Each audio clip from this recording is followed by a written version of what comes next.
지난해 4분기 합계 출산율이 처음으로 0.6명대로 추락했습니다. 연간 합계 출산율 역시 0.72명으로 역대 최저치를 기록했습니다. 임신 32주 이전에 태아 성별을 부모에게 알려주는 행위를 금지한 의료법 조항의 위헌 여부가 잠시 뒤에 나옵니다. 헌법재판소가 헌법 소원에 대한 선고를 내립니다. 더불어민주당이 친문 좌장으로 꼽히는 홍영표 의원을 사실상 컷오프하기로 했습니다. 공천에서 배제된 친문 임종석 전 대통령 비서실장을 서울 중성동갑 지역구를 지키겠다면서 지도부에 제보를 요청했습니다. 국민의힘은 오늘 오후 김기현 전 대표와 주호영 의원 등 중진들의 지역구 경선 결과를 발표합니다. 대구와 울산, 서울 등이 대상입니다. 내일 비가 내린 뒤에 3월 시작부터 강한 꽃샘 추위가 찾아옵니다. 추위와 함께 강풍에 비, 눈까지 더해지며 봄의 시작은 변덕스러운 날씨가 이어질 전망입니다.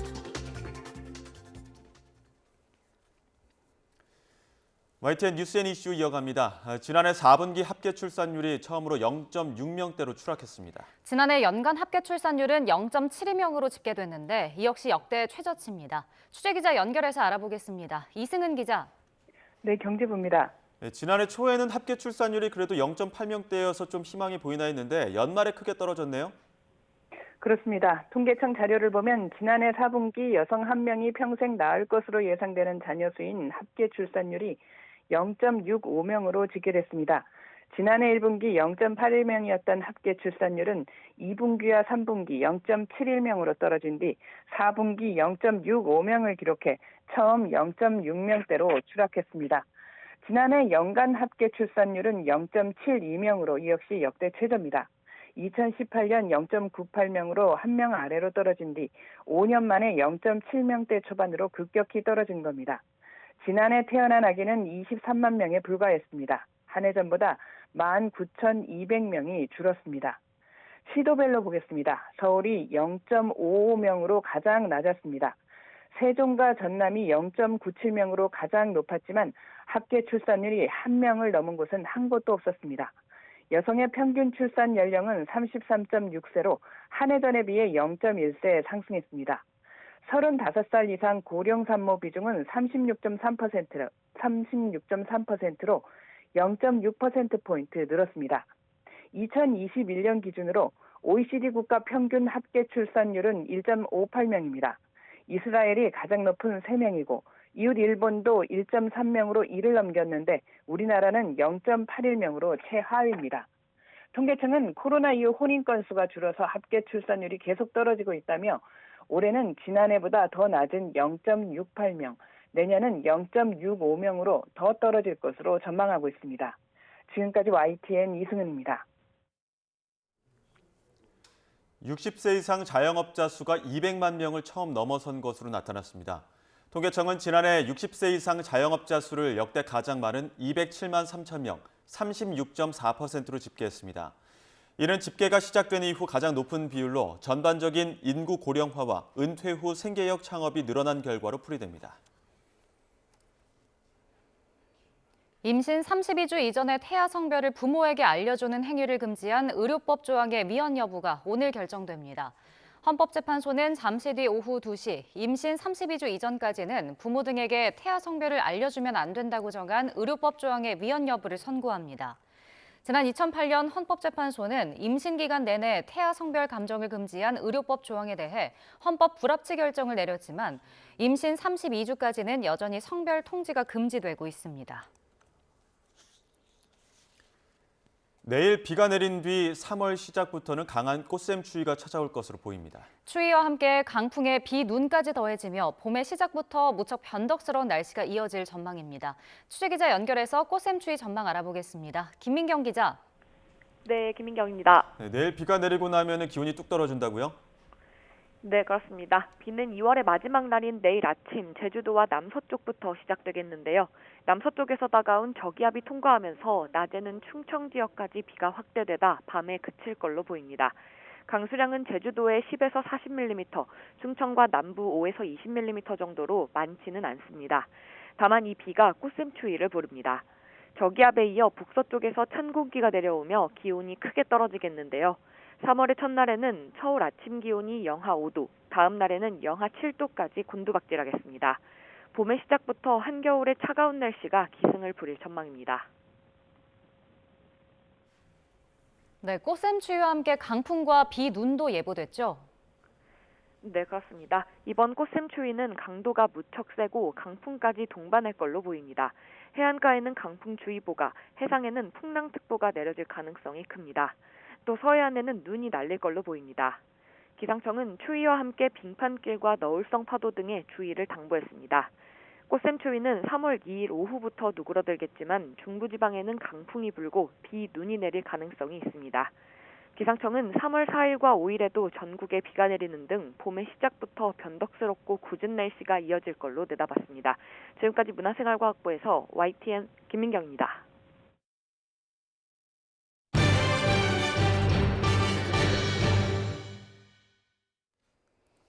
조태열 외교부 장관이 우리 시각으로 내일 새벽 토니 블링컨 미 국무장관과 첫 한미 외교장관 회담을 합니다.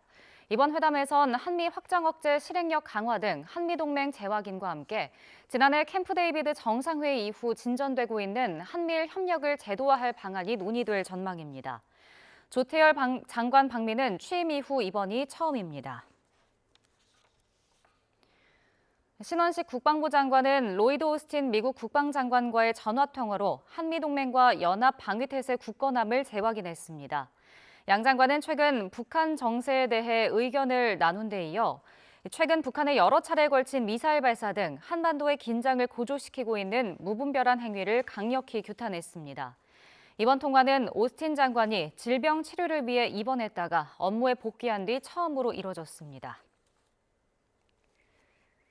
올해 전반기 한미연합훈련인 자유의 방패 훈련이 다음 달 4일부터 11일간 실시됩니다.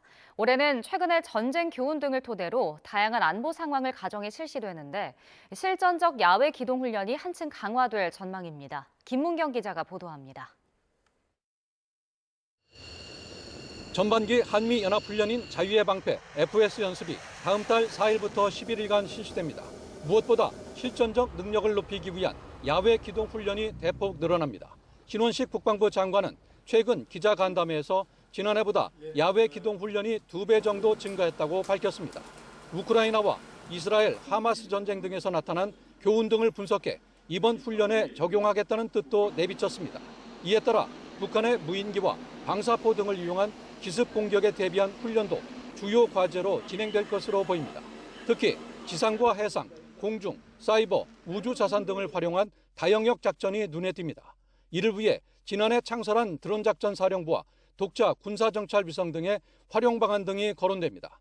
최근 핵 탑재를 과시하는 북한의 잦은 전략순항미사일 발사 등 고도화하는 북한의 핵 위협에 맞서 이를 무력화하는 방안 등도 한층 강화됩니다. 유엔사 회원국들도 훈련에 참가할 예정인데 중립국 감독위원회는 정전협정에 따라 연습 수행을 확인할 것이라고 한미 군당국은 밝혔습니다. 연례적 한미 연합훈련에 대해 북침 전쟁 연습이라며 강하게 반발해온 북한이 이번에도 도발을 이어나갈지 주목됩니다. 군 당국은 훈련 기간에도 북한의 도발을 억제하기 위한 조치도 병행해 실시해 나갈 방침입니다. YTN 김문경입니다. 더불어민주당이 친문계 좌장 홍영표 의원을 사실상 컷오프했습니다. 이명배 공천관리위원장은 홍 의원 지역구인 인천 부평을을 전략지역으로 의결해 전략공관위에 이관했다고 밝혔습니다. 전략지역으로 지정되면 한 명의 후보가 전략 공천되거나 제한 경선을 치를 수 있는데 이번 공관위의 결정은 사실상 홍 의원에 대한 공천 배제, 즉 컷오프 조치로 해석됩니다. 금품 수수 혐의로 재판을 받는 김근태기의 기동민 의원의 지역구 서울 성북을도 전략지역으로 지정됐습니다. 이런 가운데 친명계 5선인 안민석 의원과 변재일 의원의 지역구도 전략지역으로 결정돼 사실상 컷오프 대상에 포함됐습니다. 한편 민주당은 서울 종로 지역구에 나설 후보로 고 노무현 전 대통령의 사위인 곽상원 변호사를 단수 공천했습니다. 경기 구리의 윤호중 의원과 김포을의 박상혁 의원도 경선을 치르지 않고 기존 지역구에서 총선을 치르게 됐습니다. 원외 인사 중에선 서울 송파갑의 조재희 전 한국폴리텍대학 이사장이 속초 인제 고성 양양의 김도균 전 육군 수도방위사령관이 단수 공천 명단에 이름을 올렸습니다. 공관위는 이와 함께 박성준, 김원희, 김승남 의원이 현역으로 있는 서울 중성동 을과 전남 목포, 전남 고흥, 보성, 장흥, 강진 등을 포함해 모두 4곳을 경선 지역으로 지정했습니다. 더불어민주당 공천 파열음이 계속되는 가운데 비명계인 서른 의원이 탈당을 선언했습니다. 설 의원은 하위 10%를 통보받고 40년 동안 민주당에서 일구고 쌓아온 모든 것들을 다 부정당했다며 이재명 대표가 연산군처럼 자신에 반하는 인물들을 모두 쳐내고 아부하는 사람만 곁에 두며 전체주의적 사당을 만들었다고 지적했습니다. 이후 행보에 대해선 탈당 의원들과 무소속 연대 또는 이낙연 대표의 새로운 미래에서 출마하는 걸 고민하고 있다고 덧붙였습니다. 더불어민주당의 서울 중성동갑 지역구 공천을 신청했다가 배제된 임종석 전 청와대 비서실장이 처음으로 입장을 밝혔습니다. 총선 승리를 위해선 민주당이 함께 통합해야 한다면서 지도부에 제고해달라고 요청했습니다. 직접 들어보시죠. 이번에는 다를 거라 믿었습니다. 양산 회동에서 이재명 대표가 굳게 약속한 명문 정당과 용광로 통합을 믿었습니다. 지금은 그저 참담할 뿐입니다. 왜 이렇게까지 하는지 도무지 납득이 되질 않습니다. 이번 선거는 질 수 없는 선거이고 져서는 안 되는 선거입니다. 민주당은 하나일 때 승리했습니다.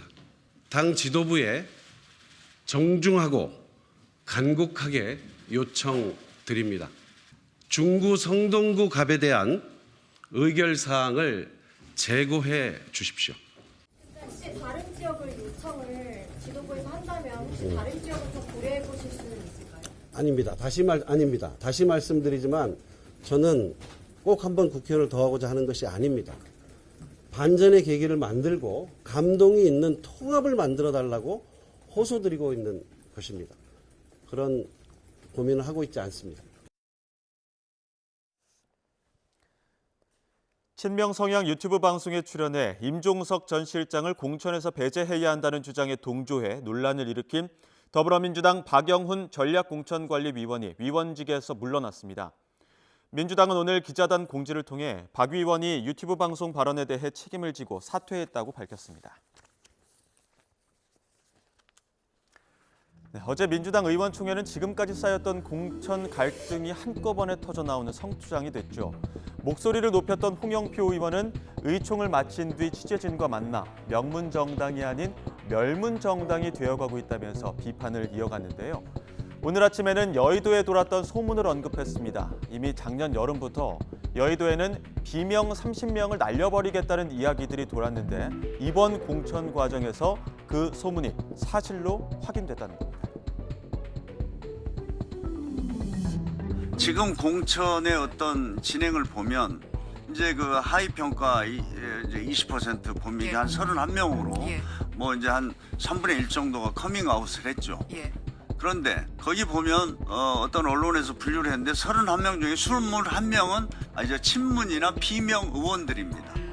저도 그렇게 제가 이제 간접적으로 확인을 해보면 그렇습니다. 그러다 보니까 이것은 작년에 이제 7, 8월부터 그런 이야기가 돌았습니다. 이재명 대표의 측근 중에 한 사람이 국회 근처에 사무실을 얻어놓고 내가 30명을 날려버리겠다. 그런 얘기를 공공연히 했다 그래요. 공천 과정에서 그것이 지금 사실로 확인되고 있다. 저는 그렇게 생각합니다. 반면 이른바 친명계는 공천 갈등을 어떻게 바라보고 있을까요? 친명 자객공천 당사자로 거론되고 있는 김우영 강원도 당위원장은 이를 갈등보다는 정치적 경쟁 행위로 봐야 한다고 주장했습니다. 비명들을 제거한다 뭐 이런 식으로 이제 언론에 많이 나오고 있는데 사실 민주당의 160여 명의 국회의원들 다수가 비명입니다. 2020년 총선 때는 사실 문재인 정부 여당 때 공천이 이루어졌고 대부분은 이제 문재인 정부의 어떤 그 지향점 또 그들의 어떤 힘을 빌어서 공천을 받은 사람들이기 때문에 진짜 이재명의 어떤 정치적인 동반자는 많지 않습니다. 그렇기 때문에 이제 신진과 대부분은 비명 간의 이제 대결 구도가 형성될 수밖에 없는 건데 그걸 갈등이다 이렇게 보기보다는 정치적 경쟁 행위로 봐야 되는 거 아니겠습니까? 반면 비교적 조용한 공천을 이어가고 있는 국민의힘은 감동이 없다는 야당의 지적을 받고 있죠. 민주당을 탈당해 국민의힘으로 간 이상민 의원은 어떻게 평가했을까요? 국민적 감동을 줄 정도는 아니라고 평가하면서도 마지막까지 윤심이 작용하지 않게 견제하는 게 핵심이라고 조언했습니다. 예, 변화나 혁신 또는 뭐 국민적 감동을 줄 정도는 아니라고 생각됩니다. 그런데 이제 제일 걱정했던 건 뭐 그 국민의힘도 그렇고 그 민주당도 그렇고 국민의힘은 윤심이 작용할 것이다. 윤석열 대통령의 뜻대로 좌지우지될 것이다. 그거는 아닌 것을 볼 때 그 국민의힘이 공언한 대로 시스템 공천은 이루어지고 있는데 다만 쇄신이나 국민적 감동은 부족하고 또 윤석열 대통령 윤심이 작용되지 않게끔 끝까지 견제하는 것이 제일 중요한 본질적이고 핵심적인 거라고 생각합니다. 제3지대 이준석 대표는 양당 공천 과정을 강도 높게 비판했습니다. 한쪽에서는 가죽을 벗기는 일로 싸우고 또 한쪽에서는 자화자찬만 하고 있다는 건데요. 들어보시죠.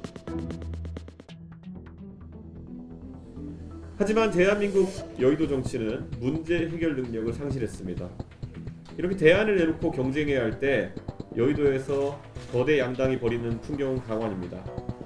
한쪽에서는 당신 가죽을 벗기니 내 가죽을 벗기니 하고 있고 한쪽에서는 그 반사이익으로 자화자찬하면서 정치를 해나가고 있습니다. 결국 정치업자들의 취업전쟁입니다. 여의도 사람들끼리 모여서 탐욕 경쟁을 하고 있다고 봅니다. 그래서 이번 선거는 권력에 미쳐있는 고인물들을 심판하는 선거입니다. 의지도 능력도 없는 여의도 고인물들을 집으로 보내는 선거입니다. 국민의힘은 오늘 전통적 강세 지역인 영남권을 포함해 24개 지역구를 대상으로 진행한 2차 경선 결과를 공개합니다. 발표 지역에는 김기현 전 대표와 박맹우 전 울산시장이 맞붙는 울산 남구 을 등 부산과 대구, 경북, 경남 등 영남권 19곳이 포함됐습니다.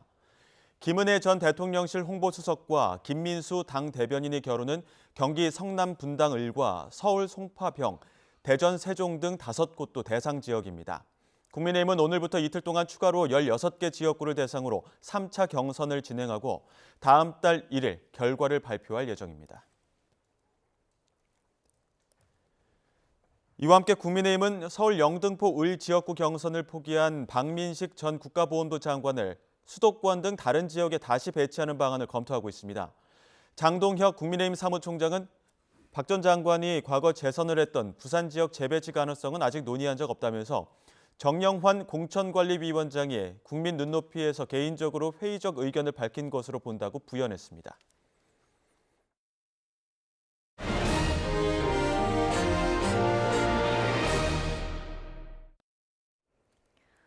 정부가 전공의 복귀 마지노선으로 제시한 29일을 하루 앞두고 전공의 대표자 등의 집에 직접 찾아가 업무 개시 명령을 전달했습니다. 복지부는 만일의 상황에 대비해 경찰에 협조 요청도 한 것으로 알려졌습니다. 정부는 업무 복귀 시한이 내일 이후 첫 정상근무일인 3월 4일부터 미복귀 전공의 수를 파악한 뒤 법적 절차에 들어갈 예정입니다. 정부가 전공의 집단 사직에 따른 의료 공백 사태와 관련해 처음으로 의협 관계자들에 대해 고발에 나섰습니다. 전현직 대한의사협회 관계자들이 무더기로 포함됐는데 집단 행동에 대한 사법 처리도 속도를 낼 것으로 보입니다. 보도에 김철희 기자입니다. 보건복지부가 전공의 집단 사직 일주일 만에 첫 법적 대응에 나섰습니다. 김태구 의협 비대위원장과 이면택 대한소아청소년과 의사회장, 노한규 전 의협회장 등 의협 관계자 5명을 경찰에 고발한 겁니다. 복지부는 이들이 전공의들의 집단 사직을 지지하고 법률적으로 지원함으로써 집단 행동을 교사하고 방조한 것으로 보고 있습니다. 이러한 행위 때문에 전공의들이 소속된 수련병원 업무가 방해받았다는 게 고발 이유입니다. 인터넷에서 단체 행동을 교사하는 선동글 여러 건을 올린 사람들도 이번 고발 대상에 포함됐습니다. 앞서 정부는 전공의들에게 오는 29일까지 업무에 복귀할 것을 요청하면서 미복귀자에 대한 면허 정지 처분과 함께 사법 절차 진행이 불가피하다고 밝혔습니다. 같은 날 이원석 검찰총장도 의료인이 있어야 할 곳은 현장이라며 복귀하지 않을 경우 법적 조치를 취할 수밖에 없다고 경고했습니다. 지켜지지 않을 경우에는 저희는 의료법에 정해진 절차를 따를 수밖에 없습니다. 그것이 국민의 생명권과 국민의 건강권을 지키는 또 국가의 책무라고 생각을 합니다. 이번 고발을 계기로 정부의 법적 대응이 본격적으로 시작될 거라는 전망이 나오는 가운데 경찰은 사건을 서울경찰청에 배당해 신속한 수사에 나설 예정입니다. YTN 김철입니다.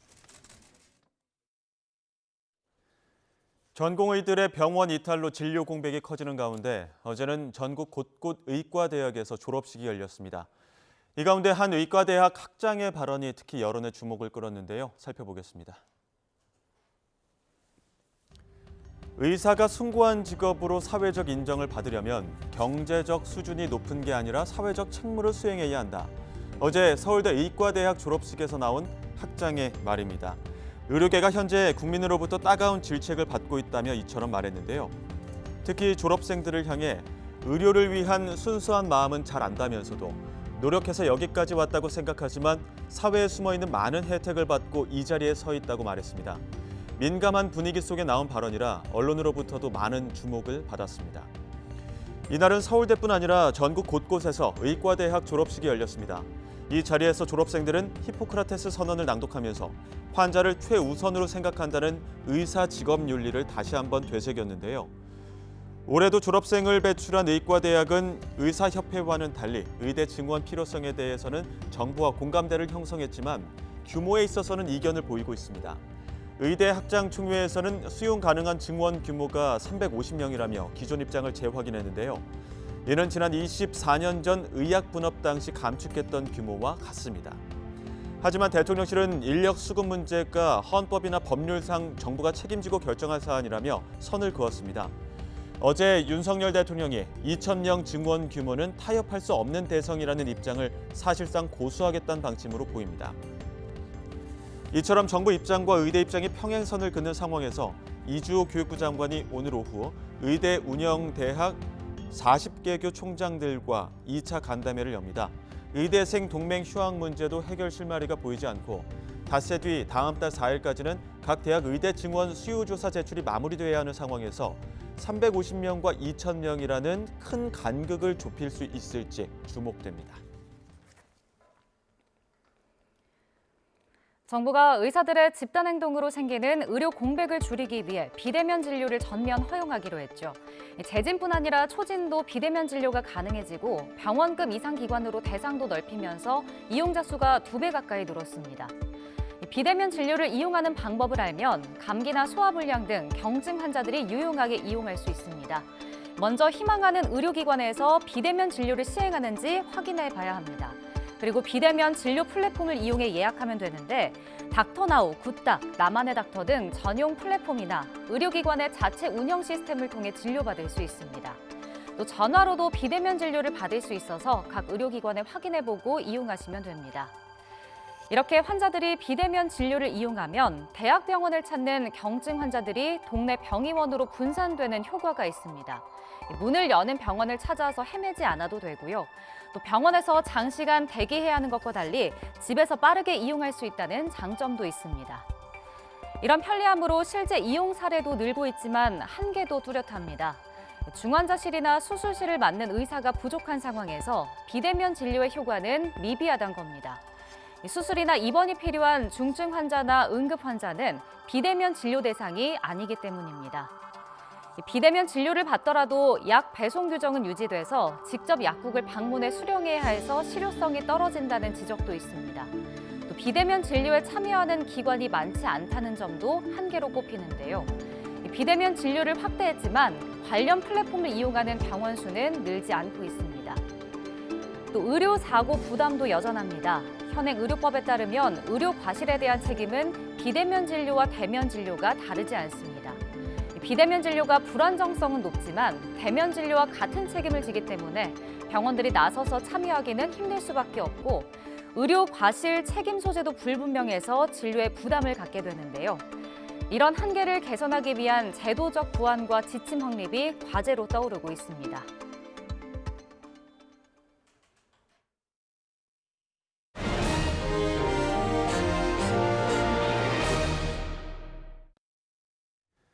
네, 지난해 8월 서울 관악구 등산로에서 출근길에 폭행당해 숨진 초등교사의 순직이 인정됐습니다. 누구보다 동생의 순직 인정을 간절하게 바라온 피해자의 오빠 공재현 씨의 이야기 직접 들어보겠습니다. 선생님 나와 계시죠? 네, 안녕하십니까. 예, 먼저 참담한 일로 마음 아프실 텐데 위로의 말씀 먼저 전하고요. 오늘 전화 연결해 주셔서 다시 한번 감사합니다. 순직 심사가 있던 지난 21일 YTN과도 인터뷰하셨었는데 어제 순직 인정 연락을 받고 만감히 교차하셨을 것 같아요. 어떠셨습니까? 예, 어제 일하고 있다가 이제 모르고 있었는데 법률 대리인께서 이제 연락을 주셨습니다. 그래서 이제 어머니한테 제일 먼저 전화를 드렸고 이제 예. 어머니도 이제 정말 다행이다라고 하셨는데 이제 저하고 같이 심사했던 전북의 선생님께서는 아쉽게도 이제 순직 인정이 안 되어서 그 부분 때문에 마냥 좀 기뻐할 수만은 없다고 그러셨어요. 그리고 또 고마우신 분들한테 다 좀 연락해서 고맙다고 꼭 연락하라고 그렇게 좀 말씀하셨습니다. 예. 그 순직 인정받기 위해서는 이제 사건이 일어난 등산로가 통상적인 출퇴근 경로인 것이냐, 시간인 것이냐 이런 부분이 좀 중요했었는데 이런 부분은 잘 소명이 된 겁니까? 예, 이제 심사하시는 분들께서 다행스럽게 이제 동생이 뭐 자동차도 없고 도보로 이제 출근해야 되는 상황이었고 이제 워낙 더운 날이어서 그늘이 있는 산책로로 이제 출근하는 게 출근길로 뭐 합리적인 길이다라고 판단을 해주신 것 같습니다. 또 방학 때 또 연수를 위해서 출근하는 중이셨다 보니까 그런 부분들도 좀 마음이 아프시다 이런 말씀도 제가 전해 들었는데 지금 법률 대리인의 전화를 받고 나서 순직 인정 전화를 받고 나서 어머님께 가장 먼저 전화를 드렸다 이렇게 아까 말씀해 주셨거든요. 어머님께서 아직도 좀 밖에 나가는 것도 좀 힘들어 하신다고 하는데 어머님은 그 소식 듣고 어떤 이야기를 가장 먼저 하셨을까요? 일단 뭐 계속 우셨고 이제 뭐 그래도 순직 인정돼서 이제 동생이 뭐 순직 공무원으로서 이제 기록으로 영원히 남는다. 이게 이제 동생한테 좀 덜 억울하지 않겠느냐 이런 말씀하시면서 이제 도와주신 분들이 너무 많아서 꼭 저한테 다 연락해서 고맙다고 꼭 전해달라고 하셨습니다. 예. 좋은 동생이었고 또 좋은 딸이었고 또 그만큼 또 좋은 선생님이었을 텐데 장례식 때도 많은 제자들이 찾아왔다고 하는데 제자들은 어떤 선생님으로 기억하고 있습니까? 뭐 이제 영정 사진에 뭐 편지를 놓고 간 아기들도 많았고요. 뭐 학부모님도 말씀해 주셨는데 뭐 조금이라도 조금 적응을 못하거나 뭐 문제가 있는 학생들은 이제 학교 마치고 귀가할 때도 같이 이제 손잡고 집에 데려다주고 뭐 이제 운동을 좋아했다 보니까 제 동생이 또 운동 좋아하는 학생들은 이제 같이 이제 여자 축구 했던 그 동호회도 같이 데려가고 뭐 이렇게 되게 친구처럼 잘 지냈다고 제가 알고 있습니다. 그래서 또 아이들도 안타까워했을 것 같은데. 다행히 순직은 인정받았지만 아직 재판이 남아있는 부분이 있습니다. 가해자 최윤종 1심 무기징역 선고받았는데 항소한 상태죠? 예, 제가 그렇게 다음날 1심 무기징역 받고 다음날 바로 항소했다고 알고 있습니다. 네. 예. 재판부의 판단은 이제 불우한 가정 환경, 우울증, 인격장애 그리고 사회적응 실패로 범행으로 이어졌다 이렇게 보는 것 같은데 항소심 앞둔 이게 최윤종의 그 상황은 지금 어떻게 바라보고 계십니까? 일단은 자꾸 이제 최윤종이 주장하는 게 이제 자기는 이렇게 큰 일을 저지를 생각이 없었는데 이제 제 동생이 반항을 너무 심하게 해서 자기가 이제 살인자가 됐다. 그래서 억울하다. 이렇게 자꾸 얘기를 하고 있는데 이게 뭐 정말 말이 되는 소리인지 저는 정말 이해를 할 수가 없고 예. 불우한 가정 환경이나 우울증이 있어도 정말 그래도 바르게 사시는 분들이 얼마나 많은데 그거를 핑계로 지금 감형을 받으려고 하는지 일단 반성부터 꼭 했으면 좋겠습니다. 제 동생한테 진심으로 뉘우치는 마음으로 사죄부터 꼭 했으면 좋겠습니다. 예, 그렇네요. 누군가 이 사건을 보고 모방할까 걱정된다. 가족분들 이런 말씀도 하셨는데 이런 사건 반복되지 않으려면 어떤 대책이 꼭 필요하다고 보십니까? 일단 제 동생이 공무원이었기 때문에 순직이 되었지만 사실 이전에 이제 성범죄라고 저는 보는데 이제 물리적으로 이제 힘이 약한 여성을 이제 남성이 이제 이렇게 좀 극악무도하게 조금 이제 힘으로 제압해서 이렇게 한 범죄인데 CCTV를 늘리고 이런 거는 별로 의미가 없다고 보고요. 최은종도 CCTV 없는데 숨어 있다가 걔 이제 범죄를 저질렀는데 어떻게든 사각지대를 다 찾을 것 같아요. 그래서 예. 기본적인 성범죄 처벌 형량 자체를 좀 많이 높여야 혹시라도 이제 잠재적으로 계획하는 이제 범죄자들이 좀 이런 거를 이제 조금 하지 않을까 이렇게 조금 생각하고 있습니다. 예. 알겠습니다. 지금까지 피해자의 오빠분이신 공재현 씨와 이야기 나눴습니다. 다시 한번 위로의 말씀 전하고요. 오늘 말씀 감사합니다. 네, 감사합니다. 네.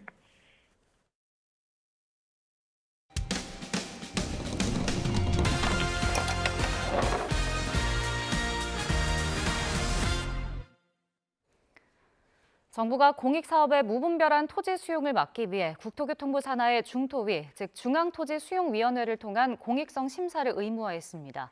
하지만 심사 요건이 제대로 지켜지지 않으면서 전국 곳곳에서 토지 수용 보상을 놓고 갈등이 심각한 상황입니다. 제보는 Y 이승윤 기자가 보도합니다.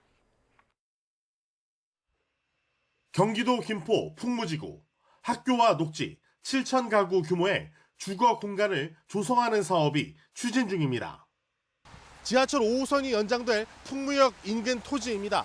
이곳의 원주민 150여 명은 토지 수용 보상 문제를 놓고 시행사 측과 지난 2017년부터 갈등을 이어오고 있습니다. 중토위는 이 사업에 대해 조건부 동의 결정을 내렸습니다. 사유지 75% 이상을 협의로 사들이고 매매를 거부한 원주민들과는 왜 협의가 안 됐는지 이유를 밝히라는 조건입니다. 그런데 경기도청 산하의 지토위, 즉 지방토지수용위원회는 조건 불충분을 권고사항이라며 토지 수용을 결정했습니다. 원주민들은 지토위가 중토위 결정을 무력화시켰다며 반발했습니다. 토지적 관계자들이 150명이 여분이 과도한 보상 요구를 좀 편성해서 지금 수용재결로 지금 올라가 있는 상태입니다. 1,700가구 규모의 아파트 조성을 추진 중인 대전 도안지구도 상황은 마찬가지. 중토위가 공익성 심사에서 80% 사유지 확보를 조건으로 내걸었지만 확보율은 65%에 그쳤습니다. 그런데도 대전시 지토위는 원주민이 숨지는 등 불가피한 사유가 인정된다며 토지 수용을 의결했습니다. 이처럼 지토위 승인으로 공익성 심사가 무력화되는 사례가 잇따르고 있습니다. 지토위에서 너무 이해관계나 이런 지역의 이해관계나 이런 데 너무 매몰되는 것들이 아니냐. 결국은 지역의 지자체 입장에서 모든 것들이 결정된다. 중토위는 공익성 심사에서 내건 조건은 꼭 지켜야 하지만 그렇다고 그 수치가 절대적인 건 아니라며 미온적인 태도입니다. 80%라는 게 기계적인 수치가 아니고 그걸 위해서 노력을 하는데 부득이한 사유가 있으면 그 부득이한 사유를 명기를 해가지고 신청하도록 조건부가 돼 있기 때문에 하나도 변경을 못한다 이렇게 하면 모든 사업이 아마 실무적으로는 진행되기가 굉장히 어려우리라 생각은 됩니다. 중토위에선 최근 3년간 매년 2,000건 넘게 심사가 이루어질 정도로 토지 수용 관련 갈등은 심각해지고 있습니다. 전문가들은 중토위에서 요구하는 조건들은 지토위에서 바꿀 수 없게 보완이 필요하다고 지적하고 있습니다. YTN 이승윤입니다. 세입자가 집주인에게 추가 2년 계약 연장을 요구하면 특별한 사정이 없을 경우 이를 받아들이도록 하는 내용이 담긴 주택임대차보호법 조항의 미연 여부가 오늘 결정됩니다. 헌법재판소는 잠시 뒤 오후 2시 해당 법안에 대한 헌법소원 심판 선고기일을 엽니다. 전세와 월세 인상률을 5% 이내로 제한한 전월세 상한제 위헌 여부도 이날 함께 나올 예정입니다. 쿠팡이 창사 이래 14년 만에 처음으로 연간 흑자를 달성했습니다. 발빠른 배송과 서비스로 성과를 냈지만 노동계와의 갈등과 블랙리스트 논란 등 풀어야 할 과제도 산적해 있습니다. 보도에 김선희 기자입니다. 지난해 3분기부터 흑자 행진을 했던 쿠팡이 첫 연간 흑자에도 성공했습니다. 미국 뉴욕 증시에 상장된 쿠팡은 지난해 6,174억 원의 영업이익을 냈다고 공시했습니다. 매출도 1년 전보다 20% 증가해 처음으로 30조 원을 넘어섰습니다. 창립 이후 물류 시스템 구축에만 6조 원 넘게 쏟아부은 노력이 결실을 맺은 겁니다. 기존의 대부분의 그 유통기업들은 오프라인 중심의 마트, 백화점, 편의점이었는데요. 쿠팡은 온라인 쇼핑몰이기 때문에 이제 뭔가 유통 흐름이 오프라인에서 온라인으로 완전히 넘어간다는 것을 의미할 수 있습니다. 쿠팡의 성장은 로켓 배송이 발판이 됐습니다. 전국 30개 지역 100여 곳의 물류센터를 두고 거의 모든 연령대의 생활 앱으로 자리 잡았습니다. 여기에 월 회원제 멤버십 혜택으로 이용 고객들을 묶어두는 전략도 성공했습니다. 그 결과 분기에 한 번이라도 제품을 산 활성 고객은 2,100만 명, 회원도 1,400만 명에 달하고 있습니다. 다만 주가는 상장 이후 내리막길을 걸으며 지금까지 $20 선을 넘지 못하고 있습니다. 경쟁 업체들이 등장하고 뭐 이러면서 얼마나 지속 가능할 것이고 얼마나 이익을 계속 실현할 거냐 하는 것에 대해서 조금 비관적으로 보는 것 때문에 그러지 않는가 싶어요. 괄목할 만한 성장을 이뤘지만 과로사 등으로 인한 노동계와의 갈등이나 최근 불거진 블랙리스트 논란 등 해결해야 할 과제가 산적해 있습니다. 또 납품 단가를 두고 CJ제일제당과 11번가 등 국내 기업과 끊임없이 갈등을 빚고 있는 것도 극복해야 할 문제입니다. 여기에 무엇보다 알리익스프레스와 테무 등 초저가 중국 이커머스의 대규모 공습을 이겨내야 하는 숙제도 안고 있습니다. YTN 김선희입니다. 애플이 10년 동안 공들여온 자율주행 전기차 애플카 개발을 포기하고 관련 직원들을 인공지능 부서로 이동시킬 것으로 전해졌습니다. 테슬라와 차별화가 어려운 데다 경기 침체로 전기차 시장이 식었기 때문입니다. 보도에 이종수 기자입니다.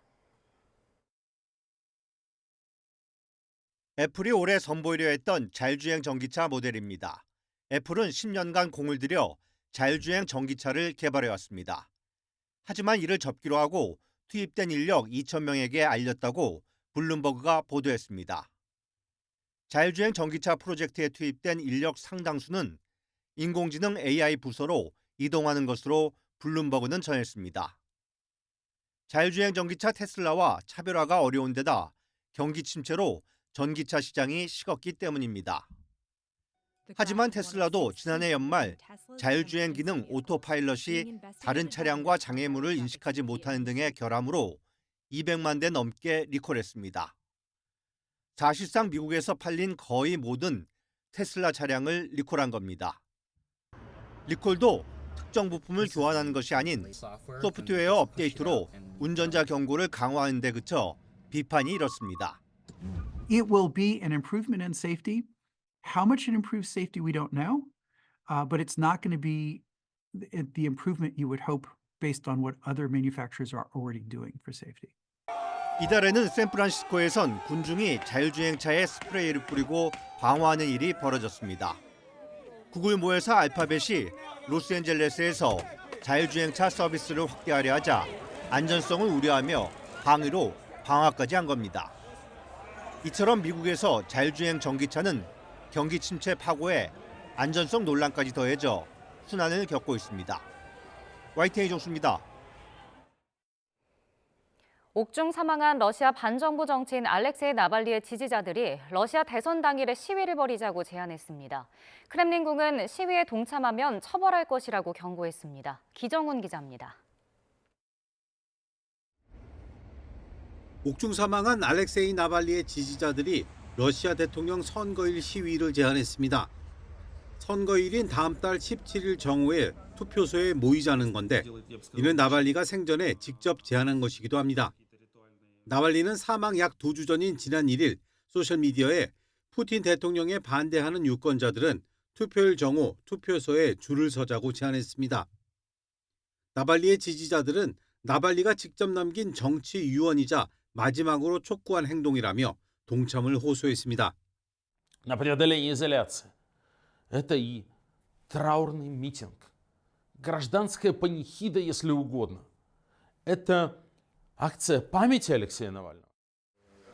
이에 대해 크렘린궁은 법을 어기라고 호소하는 것과 같다며 처벌을 경고했습니다. влечет за собой юридические и правоохранительные последствия для тех, кто как-то реагирует на эти призывы. 이런 가운데 나발리 사망 직전 그를 석방하기 위한 수감자 교환 협상이 막바지에 있었다는 주장이 나왔습니다. 나발리의 동료 마리아 페브치흐는 나발리와 러시아에 수감된 미국인 2명을 풀어주고 독일에 수감 중인 바딤 크라시코프를 석방하는 협상이 막바지였다고 말했습니다. 크라시코프는 러시아 정보기관 출신 인물로 전 체첸 반군 사령관을 암살한 혐의로 독일에서 복역 중입니다. Я получила подтверждение о том, что переговоры ведутся и находятся на финальной стадии вечером 15 февраля. 16 февраля Алексей был убит. 페브치흐는 구체적인 근거를 공개하진 않았지만 푸틴이 나발리 석방을 용납하지 않고 협상 카드를 없애기로 한 것이라고 주장했습니다. 크렘린궁은 이에 대해 아무 정보가 없어 알지 못한다며 확인을 거부했습니다. YTN 기정훈입니다. 지난해 4월 발생한 인천 검단 신도시 아파트 지하주차장 붕괴 사고와 관련해 서울시가 시공사 GS건설에 내린 영업정지 1개월 처분 효력이 정지됐습니다. 이에 따라 GS건설은 다음 달 1일부터 한 달 동안 예정된 영업정지를 피하게 됐습니다. 친족 간 혼인 금지 범위를 8촌 이내에서 4촌 이내로 축소하는 방안을 제안한 연구 용역 결과를 두고 논란이 일었는데 법무부가 진화에 나섰습니다. 법무부는 오늘 입장문을 통해 기초조사를 위한 연구 용역일 뿐 개정 방안이 정해진 건 아니라면서 사회적 논의를 거쳐 개정안을 마련하겠다고 밝혔습니다. 올해 하반기부터 외환시장 거래 시간이 다음 날 새벽 2시까지 연장됩니다. 연장된 시간에 이루어진 외환 거래는 당일 거래로 회계 처리할 수 있게 됩니다. 관련 세칙을 개정한 금융감독원은 업무 처리 효율성이 증대되고 새벽 시간 외환 거래도 원활하게 진행될 수 있을 것으로 기대된다고 밝혔습니다. 황선홍 감독이 월드컵 예선 2연전 사령탑을 임시로 맡게 되면서 이제는 이강인에 대한 소집 여부가 관심입니다. 김동민 기자가 취재했습니다. 이강인은 지난 항저우 아시안게임 때 황선홍호의 합류에 금메달을 따냈습니다. 황 감독과는 나쁘지 않은 관계지만 말끔히 정리되지 않은 부분은 여전합니다. 손흥민과 화해했지만 협회나 대표팀 차원에서 공식적인 후속 조치는 없었기 때문입니다. 소집을 안 하는 징계밖에 없다고 생각을 하고요. 감독이 선임이 되면 그 선임과 잘 이 방안을 논의해야 될 거라고 생각이 됩니다. 공식 입장 없이 대표팀에 소집하지 않는 것으로는 메시지가 잘 전달되지 않을 수 있습니다. 무엇이 잘못된 것인지 분명하게 해야 하기 때문입니다. 대표팀 저녁 식사는 하나의 팀을 위한 자리인 만큼 저녁 식사 이상의 의미가 있습니다. 태극 마크를 달고 뛰는 이상 앞으로도 이어가야 할 좋은 전통이자 유산입니다. 훌륭한 팀은 저녁 식사도 함께 시작하고 함께 끝냅니다. 경기 전날의 저녁 식사라면 더 말할 것도 없습니다. 사과하고 화해했지만 이강인은 파리 생제르맹 복귀전에서 경기력이 급격하게 떨어진 모습으로 이번 시즌 처음으로 전반만 뛰고 교체됐습니다. 한국 축구에 우려가 많으신데 그 걱정을 좀 덜어드릴 수 있도록 제가 책임감을 가지고 최선을 다하겠습니다. 갈등은 언제든 있을 수 있습니다. 그러나 훼손당해서는 안 되는 가치도 언제나 있습니다. 임시 감독이 모두 잘 알아서 하라는 모양보다는 잘잘못은 분명히 짚고 가는 것이 태극마크를 달고 뛸 다른 선수들에게도 반면 교사의 교훈이 될 것임은 분명해 보입니다. YTN 김동리입니다. 하늘은 흐리지만 기온은 비교적 빠르게 오르고 있습니다. 현재 서울 기온 영상 9도 보이고 있는데요. 온화한 날씨에 이곳 한강공원에도 산책을 즐기는 시민들이 점점 많아지고 있습니다. 다만 연일 일교차가 무척 크게 벌어지고 있습니다. 낮에는 온화해도 해가 지면 금세 쌀쌀해지니까요. 야외 활동하신다면 겉옷으로 체온 조절해 주셔야겠습니다. 오늘 전국 하늘에 구름만 다소 많습니다. 다만 인천과 경기 일부 지역 그리고 충남 북부에는 낮 동안 약한 빗방울이 떨어지는 곳이 있겠습니다. 미세먼지는 대부분 보통 수준으로 큰 영향은 없겠습니다. 오늘 한낮에는 어제보다 기온이 높게 오르는 곳이 많겠습니다. 서울 낮 기온 9도, 대전과 대구 11도, 광주와 부산 13도 예상됩니다. 내일은 충청 이남 지방에 비나 눈이 내리겠습니다. 비가 내리면서 북서쪽에서 찬 공기가 내려와 3.1절 연휴에는 꽃샘추위가 찾아오겠는데요. 3.1절인 모레에는 서울 아침 기온이 영하 5도, 토요일에는 영하 7도까지 떨어질 전망입니다. 내일까지 동해안에서는 너울성 파도가 높게 일겠습니다. 이 지역에 계신 분들은 해안가 접근을 자제하는 등 안전사고 발생하지 않도록 각별히 주의해 주셔야겠습니다. 지금까지 YTN 고은재입니다. 이상으로 뉴스앤이슈 마치겠습니다. 잠시 후 더 뉴스가 방송됩니다. 시청해주신 여러분 고맙습니다.